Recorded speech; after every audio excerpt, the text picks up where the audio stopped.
नमस्कार, मैं मनदीप रेकी गॉडलाइट में आपका स्वागत करती हूँ।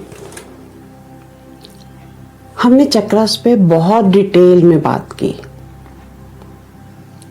आज चक्रास और पास्ट इवेंट्स की एनर्जी कहाँ पे स्टक है, कैसा महसूस होता है, फिजिकल सिम्टम्स वो डिस्कस करते हैं।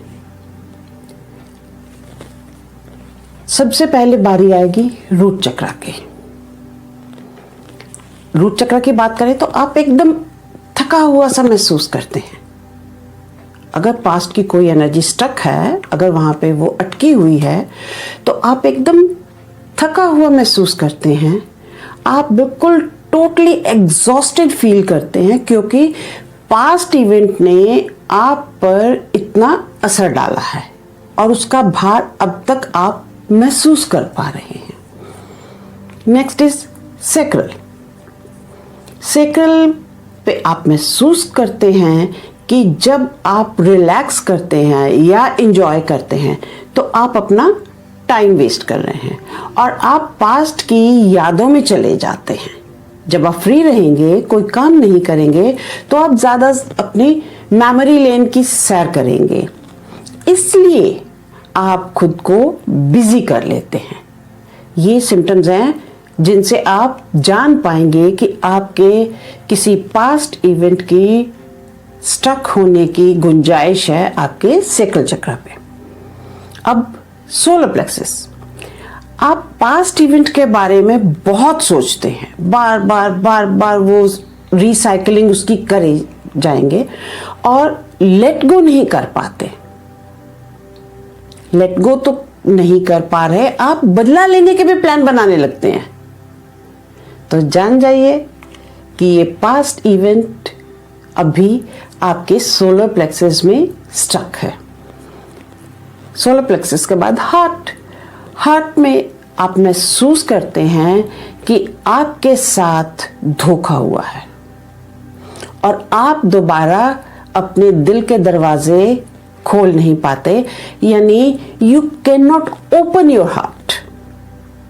आप किसी के प्रति दोबारा से अपने दिल में प्यार नहीं आने देना चाहते। थ्रोट। आपको लगता है कि पास्ट की सिचुएशन का भार अभी भी आपके मन पर है। आपने उस चीज के बारे में खुलकर बात नहीं की है, आपने एक्सप्रेस नहीं किया है। आपको अपने थ्रोट के अंदर टेंशन महसूस होगी। और सबसे बड़ी बात कि आप नेगेटिव सेल्फ टॉक में उलझे रहेंगे। कोई भी प्रॉपर बात आपको नहीं सूझेगी, आप सिर्फ मन ही मन नेगेटिव सेल्फ टॉक करते रहेंगे। उसके बाद बारी आई थर्ड आई की।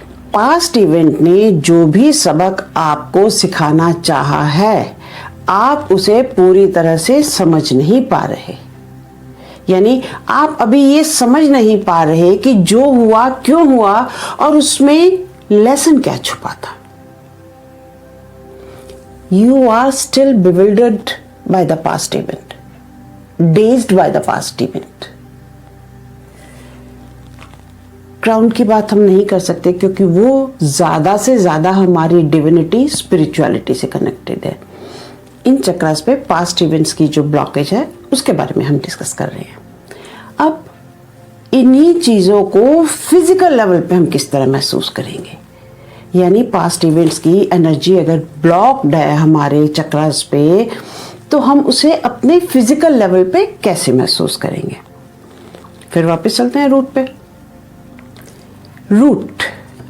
अगर आपके पैर ठंडे रहते हैं और उन्हें गर्म करना मुश्किल है, यानी सर्दियों में गर्म सॉक्स पहनकर भी अगर आपके पैर ठंडे रहते हैं और अगर आपको कॉन्स्टिपेशन रहती है, तो समझ जाइए कि आपका रूट चक्रा ब्लॉक्ड है।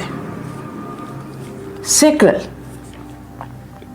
सैक्रल पे आपको अनकंफर्टेबल फील होगा आपके वोम एरिया के आसपास फॉर फीमेल्स, और जो मेल्स हैं उन्हें नाभि के नीचे के एरिया के आसपास खिंचाव सा महसूस होगा।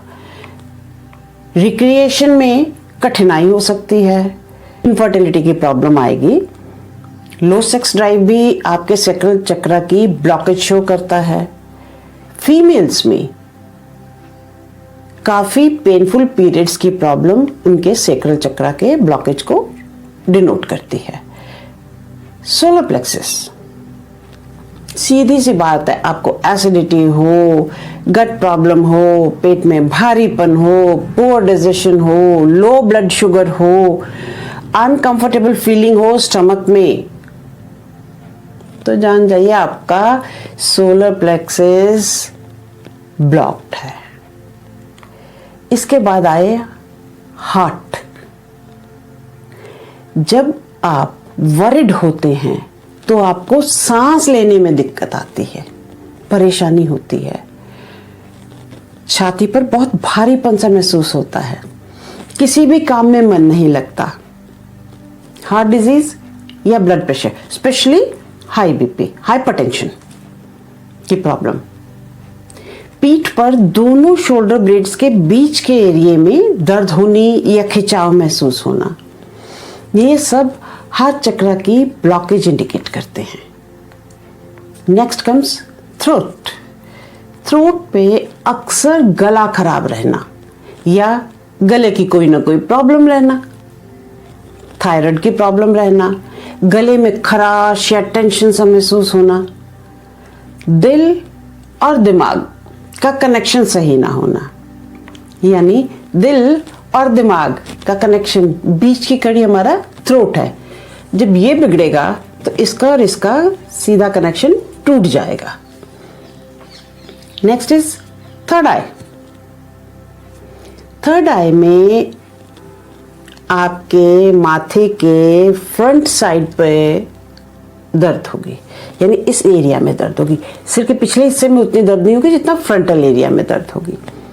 दोनों आईब्रोज के आसपास और उसके बीच के एरिया पे प्रेशर महसूस होगा, मिग्रेन हो जाना, हैवी हेडेडनेस होनी, डिप्रेशन होना और हार्मोनल इम्बैलेंस होना, ये आपके थर्ड आई के इम्बैलेंस और ब्लॉकेज को शो करता है। हार्मोनल इम्बैलेंस मैंने यहाँ क्यों कहा, सेक्रल पे क्यों नहीं कहा, शायद ये सवाल आपके मन में उठ रहा होगा। लेकिन हमारे थर्ड आई पे पिट्यूटरी ग्लैंड है जो कि मास्टर ग्लैंड कहलाता है। अब पिट्यूटरी से बाकी के सारे हमारे जो ग्लैंड्स हैं वो कंट्रोल्ड होते हैं। इसलिए किसी का हार्मोनल इम्बैलेंस हो तो सबसे पहले एक उसके सेक्रल को और दूसरा उसकी थर्ड आई को हील कीजिए, बहुत जल्दी फर्क नजर आएगा आपको। तो ये थे फिजिकल सिम्टम्स हमारे चक्रस के ब्लॉक होने के बारे में। पहले भी मैं कई फिजिकल सिम्टम्स डिस्कस कर चुकी हूँ, लेकिन ये बिल्कुल लिटमस टेस्ट कहे जा सकते हैं। पैर ठंडे रह रहे हैं, कॉन्स्टिपेशन हो रही है, पैसा कमाने में दिक्कत आ रही है, या पैसा कमा रहे हैं पर सेटिस्फाइड फील नहीं कर रहे, समझ जाइए रूट चक्र ब्लॉकेज है। तो ये कुछ एक पॉइंट्स थे जो हमने आज डिस्कस किए। तो फिर मिलते हैं नेक्स्ट एपिसोड में किसी नए टॉपिक के साथ। तब तक के लिए आपसे विदा, नमस्कार एंड बाय बाय।